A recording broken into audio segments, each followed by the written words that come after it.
So it has been confirmed, I assume straight from the many mouths of Beelzebub or whatever's going on at the Ellisons, that Barry Weiss is going to be taking over CNN after the Paramount Warner Bros. Merger is completed. So even though Barry Weiss has genuinely actually run CBS into the ground, tanking slowly and successively every one of their programs she gets her hands on, and now is in complete control of 60 Minutes too, they are putting her in charge of CNN. The goal, of course, being to destroy all media until it is all subservient to Israel, completely and totally. The level of subservience that CNN is demonstrating now is apparently not enough. It needs to be more. Failing up? She's not failing. She's a treasonous propagandist whose job it is to make us bend the knee to Israel and to capital interests. And to that extent, it doesn't really matter from her perspective what she destroys on the way. They're gutting 60 Minutes. Nasty, nasty stuff. She's doing her job properly? Yeah, essentially. In a statement last night after his firing, Pelley said that Paramount, the new owner of CBS, is trying to curry favor with the Trump administration and claims that new management recently... She's also an awful boss. She is literally a 80 IQ Nazi who is in her position only because she is a do-anything stooge who will eat the shit straight out of the assholes of her billionaire owners. Her actual performance as a boss is completely immaterial. She is genuinely like a fucking worm. That's the only reason she has that job. Instructed me to inject falsehoods and bias into a politically sensitive... Why has no one in the media lashed out of this? Because they're on the same team, man! ...story, unquote.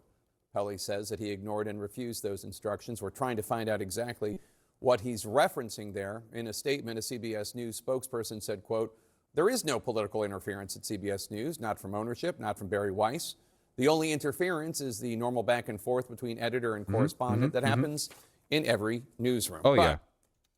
The story did not end there, because in this morning's CBS editorial meeting, Barry Weiss addressed the firing, saying, quote, "I'm only interested in working in a newsroom that is built on trust and mutual respect. That foundation was broken on Monday. And despite our attempts to engage with Scott Pelley and to find a way back, unfortunately, we weren't able to do so. And so we had to part ways," unquote. After those comments leaked, Pelley then issued another statement to the New York Times saying, quote, "There was no effort of any kind to, quote, find a way back."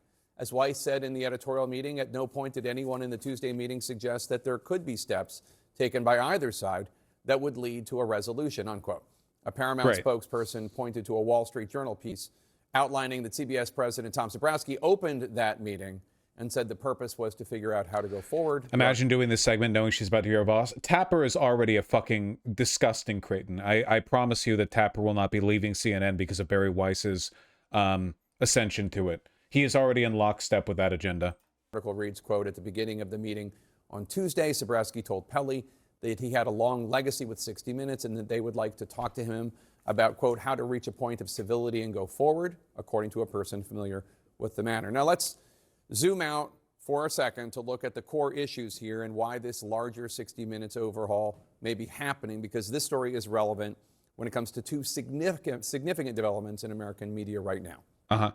One is one that you are all out there very familiar with. It's the atomization of where people get their information, with cord cutting and social media and streaming TV and podcasts and so many channels and influencers and much more, resulting in legacy media losing audiences and seeking ways to reach you where you are, which is often on your phone, wanting information when you want it.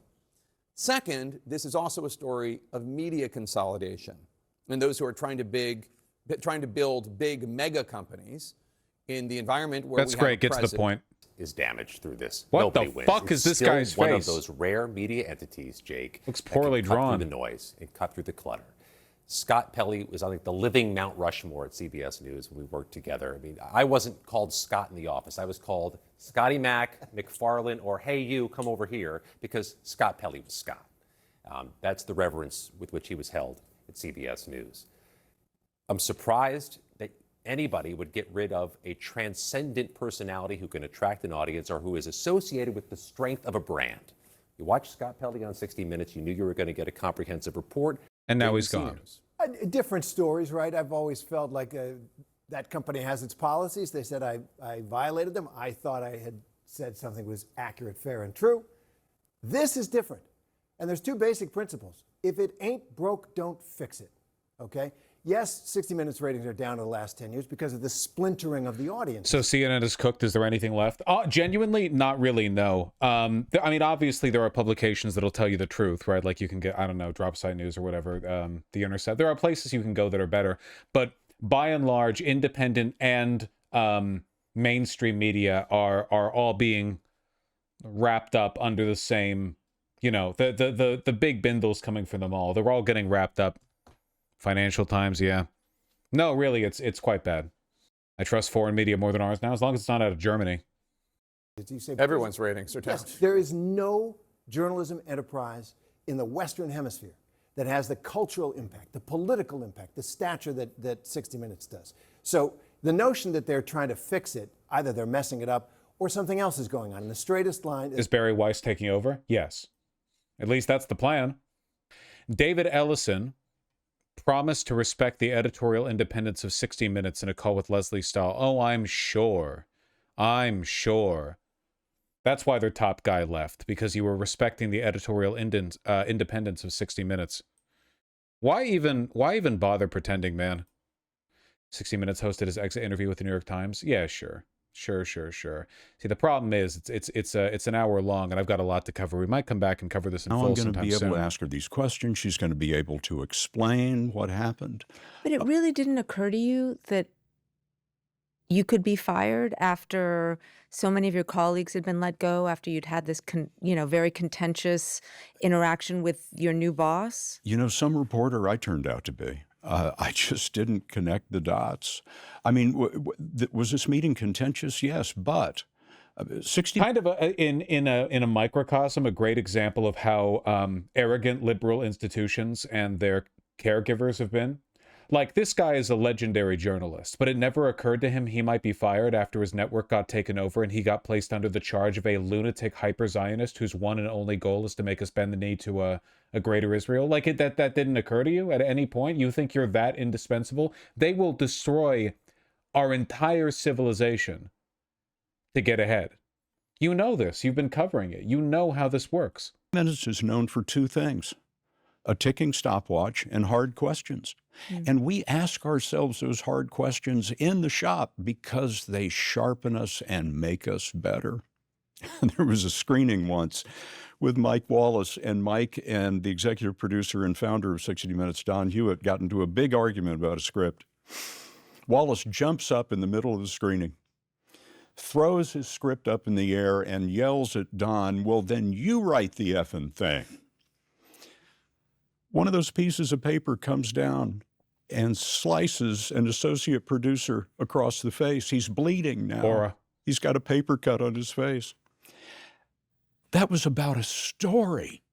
The meeting that I was in was about whether 60 Minutes was going to even survive or not. So you walk in, and what was the energy of the room? Hostile. Dismissive.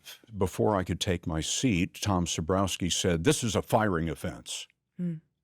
I was confused. I wasn't sure who he was talking about in the room. But it became plain very quickly that they were talking about me, and they were unhappy about the meeting that had occurred. A meeting that had ended in thunderous applause for me, if I may say so, because somebody had stood up for the broadcast.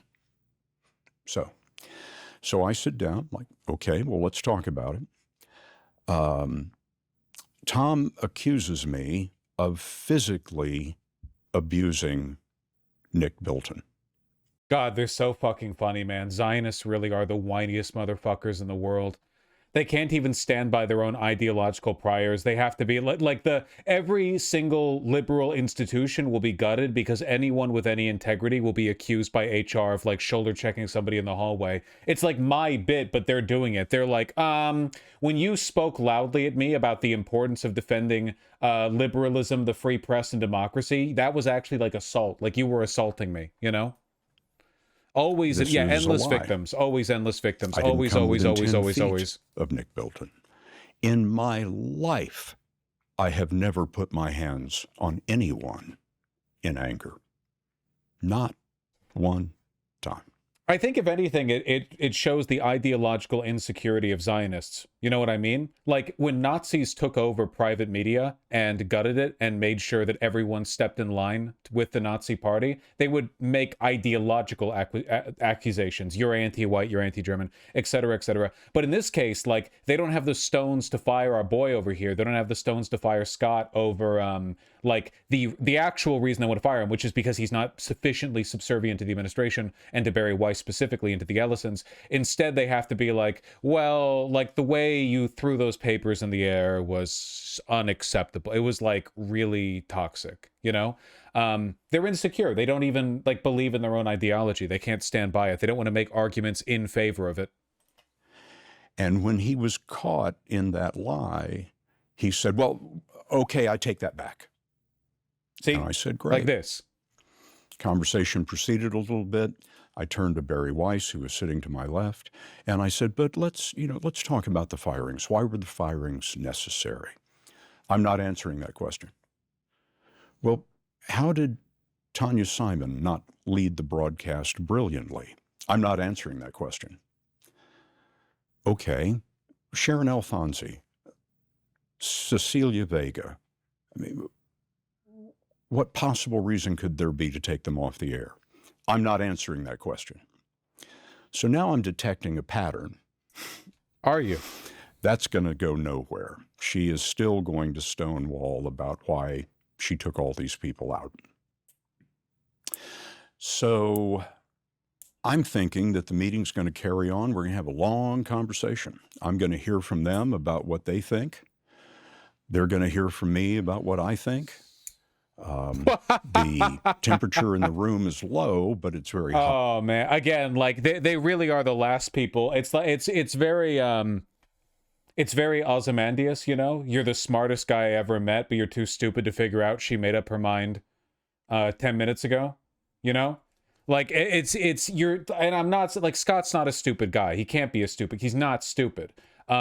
But you get arrogant, man. You're on top of the world for decades and you forget, like, no, all these scandals, all of these criminal accusations, all these people, one day it can come for you. You've covered a million controversies across the world, across American government. One of these days, like the people who are shameless enough to run the White House the way they do, if they take over CBS, they will do the same thing to you, you know?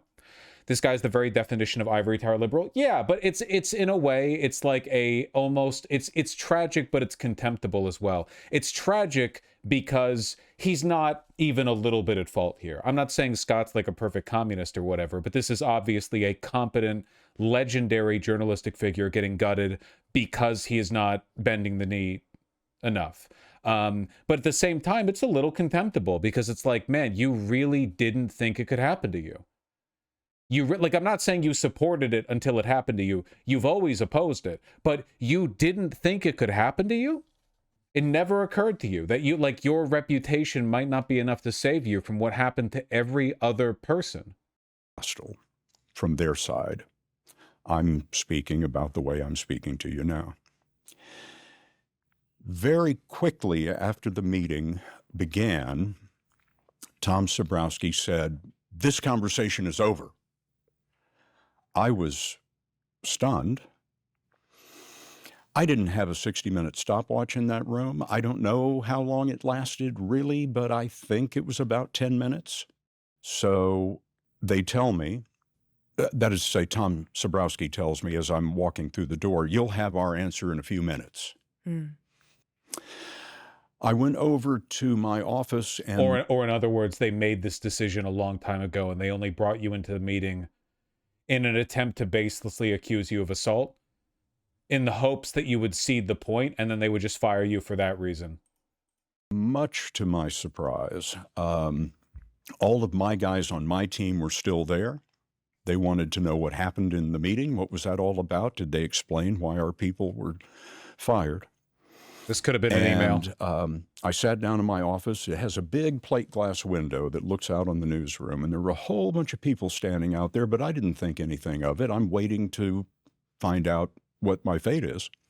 I explained to my team, I think I just got fired, but they haven't told me that. And then I look up and all those people are still out there, and the staff members, and I don't think anything of it. And then it hits me. This is a vigil. Mm.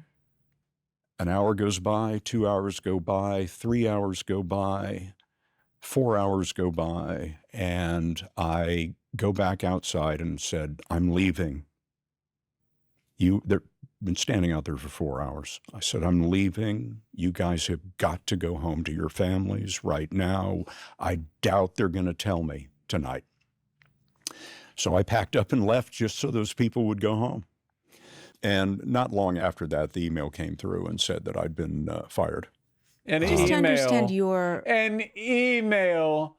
Oh my God, man. A fucking email. They didn't even want to look them in the eyes because they're cowards.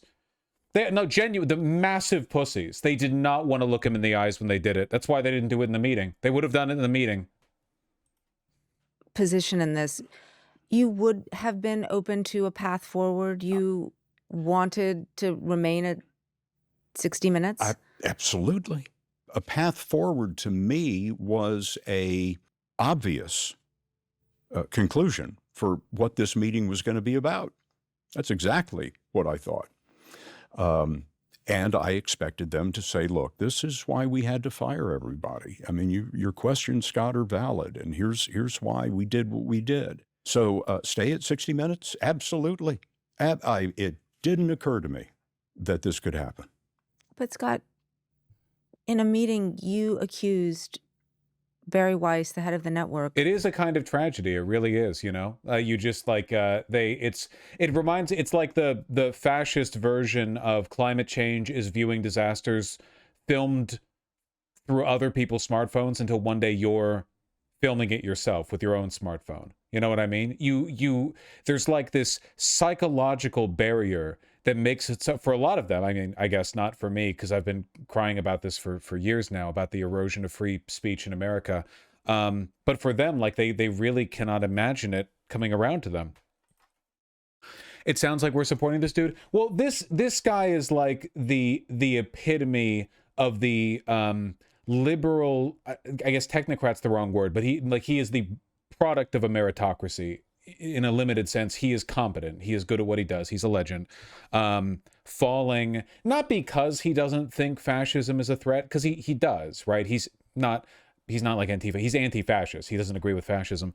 But he just couldn't see the writing on the wall, which is, it's a kind of tragedy. There's nothing he could have done to have stopped this, right? There's nothing he could have done inside of 60 Minutes to prevent this from happening. He's not at fault here. We don't need to be mad at him. It's just like weird to me that he couldn't imagine it happening to him. It can happen to anyone and anything. It's done.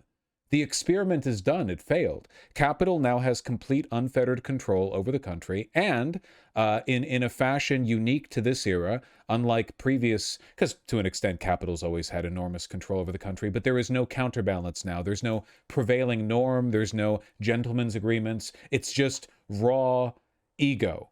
And it's over. Like, the experiment is done. It's really just a matter of like a controlled descent. The most you can hope for is a controlled descent.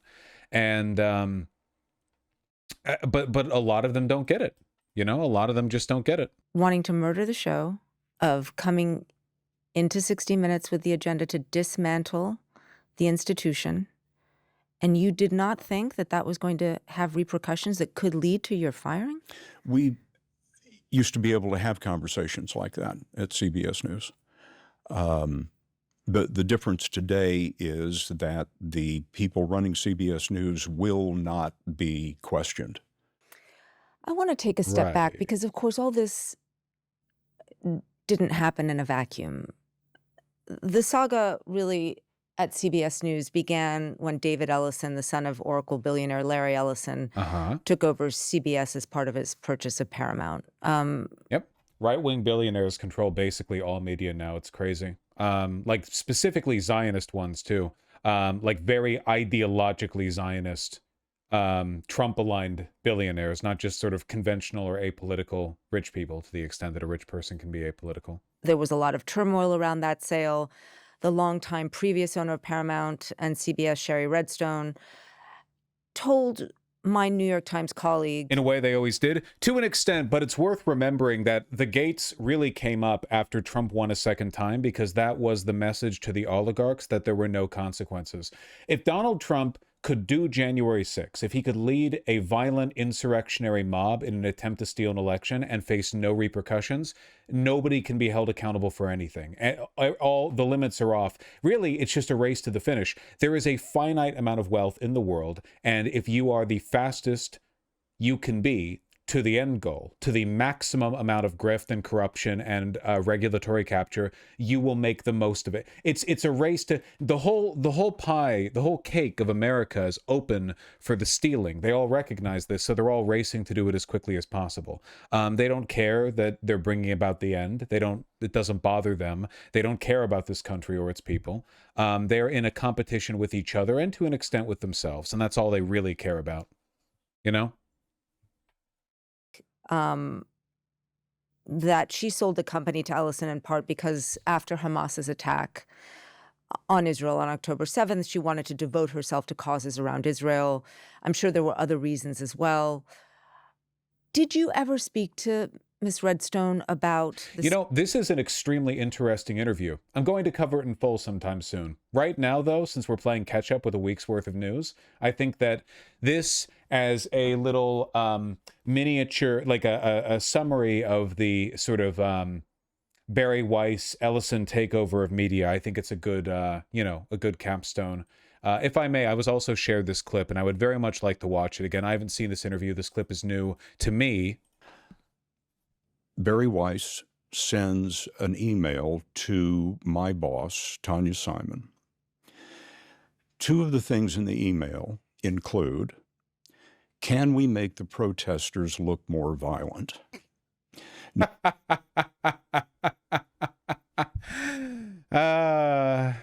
Well, at least you have to appreciate the fact that they're too stupid to even, like, play the game. Israeli request? Oh, yeah. Man, it's crazy how unideological Zionism is outside of the propagation of death and misery. Like, Barry Weiss, for years, was this, like, libertarian, free speech defending, marketplace of ideas gal that was ostensibly a champion of progressive values. Of course, she was lying. She's always been lying. But that was her, like, shtick. So for her to take over, CBS and immediately be like, can we be more pro-ICE? Can we, like, just straightforward, like, not even attempting to hide it? She can't find, like, a smooth way of criticizing it, or like, not even with, like, a suggestion that there's some existing editorial bias that she's correcting. Merely just, like, straightforward, no artifice. Can we make them look more violent? Now, I'm paraphrasing. I don't have the quote, but that's what was communicated to me. And the other thing was Renee Good's car. You need to describe her as driving toward the officer. Jesus Christ. This is not what you see on the video. On the video, you see the officer standing slightly off the front of the car, and you clearly see Miss Good's wheels turned completely as far as they will go, away from the officer. But he shoots her in the head, kills her, and says something about her in that moment that I can't repeat in polite company. So we have gone out of our way in our plan from the very beginning to show the protesters for the responsibility. No, that Tapper also gets requests like this and he's still going along with it. Oh, 100%. So this is just, this is like par for the course in Fox News and always has been. But for people like Dana White, not Dana White, I'm sorry. What's the name of the woman, the Israeli asset on CNN? Straight hair, Dana Fash. Thank you. I knew there was a Dana in there. Dana Fash. Yeah. Dana Fash. Yeah. Thank you. And Jake Tapper, like they do this as well. I guarantee you they're in the essentially an equivalent version of the MAGA group chats, you know? I think, as a matter of fact, speaking of MAGA group chats, I'm pretty sure that Ashley St. Clair, one of Elon Musk's baby mamas and new woke warrior, you know, she leaked some signal messages from Stephen Miller, which is really, really, really funny.